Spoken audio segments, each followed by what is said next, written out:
जय हिंद। हमारी संस्कृति उत्सव धर्मिता संस्कृति है। हमारे तीज त्योहार सभी उत्सव धर्मिता हैं। आनंद के साथ साथ हमें अद्भुत सीख देते हैं। जानकारी हमें समझने की और जानने की ज़रूरत है। करते हैं छठी मैया को प्रणाम, चलते हैं उत्सव की ओर। आइए जानते हैं छठी मैया के बारे में। कहा जाता है छठी मैया बच्चों की रक्षा करने वाली देवी है। माना जाता है इस व्रत को करने से संतान को लंबी आयु का वरदान मिलता है। मार्कंडेय पुराण के अनुसार सृष्टि की अधिष्ठात्री देवी, वनस्पति की देवी, प्रकृति की देवी ने खुद को 6 भागों में विभाजित कर रखा है। इनके छठे अंश को सर्वश्रेष्ठ देवी के रूप में माना जाता है। कहा जाता है ये ब्रह्मा जी की मानस पुत्री है। पुराने के अनुसार माना जाता है कि यही कात्यायनी देवी भी हैं, जिनकी पूजा नवरात्रि के छठे दिन हम करते हैं। पुत्र प्राप्त होने के पश्चात या घर में लक्ष्मी भी आने के पश्चात हम छठी का जो पर्व मनाते हैं और छठे दिन जिन देवी की पूजा करते हैं वह छठी देवी ही होती हैं, षष्ठी देवी ही होती हैं। ऐसा माना जाता है कि इनकी प्रार्थना से बच्चों को स्वास्थ्य, सफलता और दीर्घायु का आशीर्वाद मिलता है। महापर्व छठ की षष्ठी में इन्हीं देवी को छठी मैया के नाम से जाना जाता है। यही छठी मैया को दक्षिण भारत के लोग देवी देवसेना के नाम से पुकारते हैं। षष्ठी मैया, छठी मैया भगवान शिव, माता पार्वती की ज्येष्ठ बहू हैं। उनके ज्येष्ठ पुत्र कार्तिकेय जी की सर्वप्रिय पत्नी में से एक हैं हमारी छठी मैया। छठी मैया का मुख्य रूप से वैसे शुक्रवार को पूजन किया जाता है, लेकिन विशेष महत्व है छठ पर्व पर इनकी पूजा करने का। छठ पर्व में पूजा करने का सुख समृद्धि का आशीष माता प्रदान करती हैं। जय हो छठी मैया। भगवान भास्कर हमारे समक्ष आ चुके हैं। आप देख सकते हैं उनकी दिव्य झलक बहुत साफ दिखाई दे रही है। सूर्य उपासना का अनुपम लोक पर्व वैदिक काल से चला आ रहा है। यह पर्व वैदिक आर्य संस्कृति की एक छोटी सी झलक दिखाता है। ये पर्व मुख्य रूप से ऋषियों द्वारा लिखी गई ऋग्वेद में सूर्य पूजन, उषा पूजन और आर्य परंपरा के अनुसार मनाया जाता है। छठ पूजा सूर्य, उषा, प्रकृति, जल, वायु और उनकी बहन छठी मैया को समर्पित है। छठ में कोई मूर्ति पूजा शामिल नहीं है। पर्यावरणविदों का दावा है कि छठ पर्व सबसे ज्यादा पर्यावरण अनुकूल हिंदू त्योहार है। इसमें प्रचलित अनेक कथाएं हमारे पुराणों में जो दर्शाती है कि छठ पर्व वैदिक काल से हर ग्रंथों में, उपनिषदों में, महाभारत, रामायण सभी में इसकी चर्चाएं की गई है। महाभारत में द्रौपदी को कहा जाता है कि जब पांडव अपने सारे राजपाट हार गए थे जुए में, तो इसी व्रत के प्रभाव से उन्हें सारे राजपाट वापस मिले थे। भगवान राम, माता सीता ने भी जब अयोध्या 14 वर्ष वनवास के बाद लौटे थे तो सूर्य भगवान की पूजा की थी। छठ का पर्व उन्होंने बहुत ही विधि विधान के साथ मनाया था। इसके अलावा भी पुराणों में और भी कहानियां छठ पर्व को लेकर प्रचलित है। एक कथा के अनुसार प्रथम देवासुर संग्राम में जब असुरों के हाथों देवता हार गए थे, तब देवमाता अदिति ने तेजस्वी पुत्र की प्राप्ति के लिए देवारण्य के मंदिर में प्रार्थना किया था। तब प्रसन्न होकर छठी मैया ने उन्हें सर्वगुण संपन्न तेजस्वी पुत्र होने का वरदान दिया था।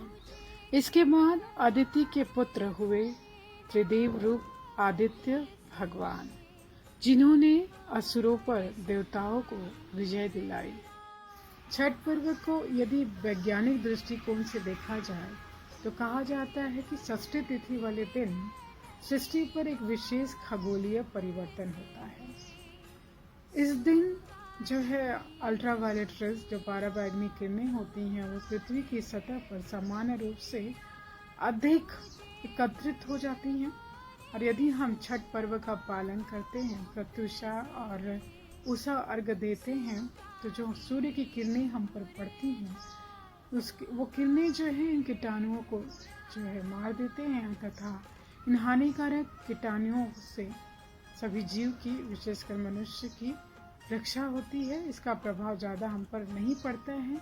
ये हम तक उतने ही प्रतिशत में पहुंचती हैं जितनी हमें हानि न पहुंचा सके। ज्योतिषीय गणना को भी अगर हम ध्यान रखते हैं तो ये जो पर्व है, ये कार्तिक तथा चैत्र मास की अमावस्या के 6 दिन बाद ये पर्व की तिथि आती है। तो उस गणना के अनुसार इसे छठ नाम दिया गया है। भारत में सूर्य उपासना ऋग्वेद काल से चली आ रही है। इसके अलावा विष्णु पुराण, भागवत पुराण, ब्रह्म पुराण में भी इस सूर्य उपासना के बारे में विस्तार से चर्चा की गई है। मध्यकाल में छठ पर्व के रूप में सूर्य उपासना की पूजा का एक व्यवस्थित रूप प्रतिष्ठित हो चुका था, जो अभी तक चली आ रही है। सूर्य की शक्तियों का मुख्य स्रोत उनकी पत्नियां उषा तथा प्रत्युषा हैं। छठ में सूर्य के साथ साथ दोनों शक्तियों की संयुक्त आराधना होती है। प्रातःकाल में सूर्य की पहली किरण उषा तथा सायंकाल में सूर्य की आखिरी किरण प्रत्युषा, दोनों को साथ में नमन किया जाता है, जो छठ पर्व का विशेष एक अंश है, एक अद्भुत अंश है। अभी भी आप देखिए कि सूर्य की पहली किरण, उनकी पत्नी उषा का प्रभाव हम पर, हमारे पटल पर दिखाई पड़ रहा है। अंत में पूरे दिल से जो मेरी स्वयं की अनुभूति है, पिछले 5 वर्ष से मैं भी छठ का पर्व कर रही हूँ। वैसे तो हमारे घर में छठ पर्व नहीं मनाया जाता है, पर एक तो मेरी आस्था भी है इस तरह के पर्व के प्रति। दूसरा, मैंने मन्नत भी मांगी थी, तो उस मन्नत के तहत 5 वर्ष का मुझे व्रत करना था। ये मेरा 5वां वर्ष है। पर जो अनुभूति मुझे इस व्रत को करने से आई, वो अद्भुत थी, बेहद सुकून देने वाली, बेहद आनंददायक। कहने को कहा जाता है कि ये बहुत कठोर व्रत है, 4 दिन का है, 3 दिन निर्जला आपको रहना होता है, लेकिन अद्भुत शक्ति की आपको अनुभूति होती है। बेपनाह पवित्रता और पवित्रता की जब अनुभूति होती है तो सुकून तय है आपको मिलता है।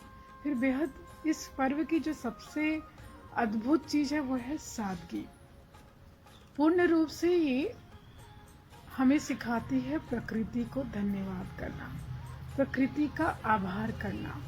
और जब आप किसी का धन्यवाद करते हैं, किसी का आभार करते हैं, तो सबसे ज़्यादा सुकून धन्यवाद करने वाले को ही मिलता है। और ये हमें प्रकृति से डायरेक्ट कनेक्ट करती है, प्रकृति से हमें जोड़ती है। प्रकृति गुरु बेहद अद्भुत अनुभूति देते हैं।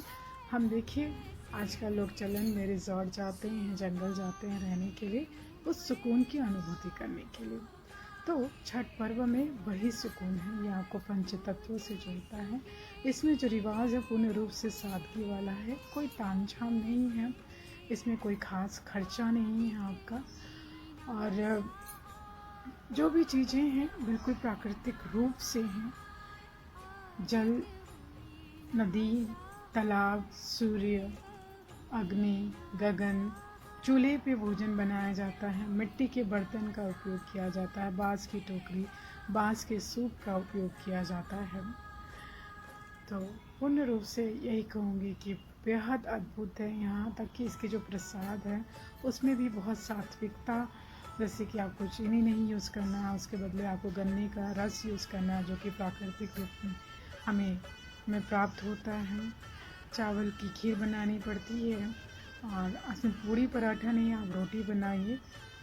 पूर्ण रूप से जब आप सात्विक चीज़ें लेते हैं तो आपके तन के साथ साथ आपके मन पे भी उसका प्रभाव पड़ता है। नमस्कार, मैं पूनम तिवारी, हिंदुस्तानी हिंदू देश परिवार छत्तीसगढ़ इकाई की सचिव।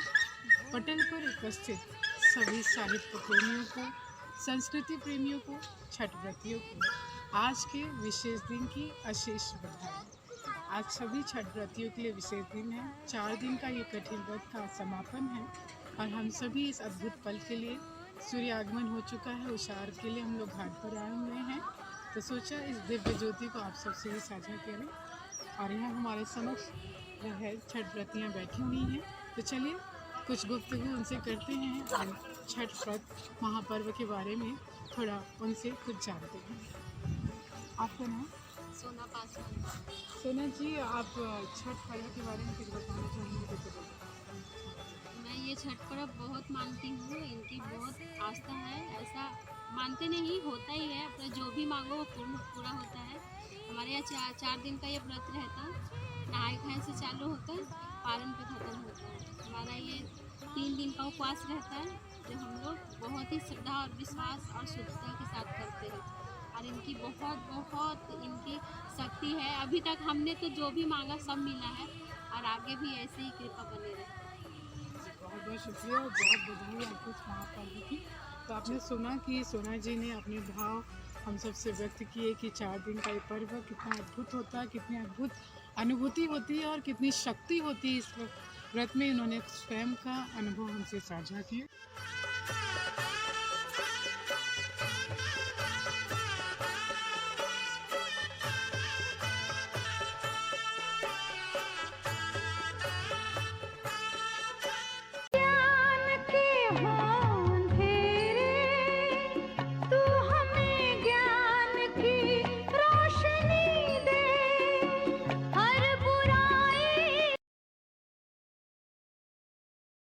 भारत हमको जान से प्यारा है, सबसे न्यारा गुलिस्तां हमारा है।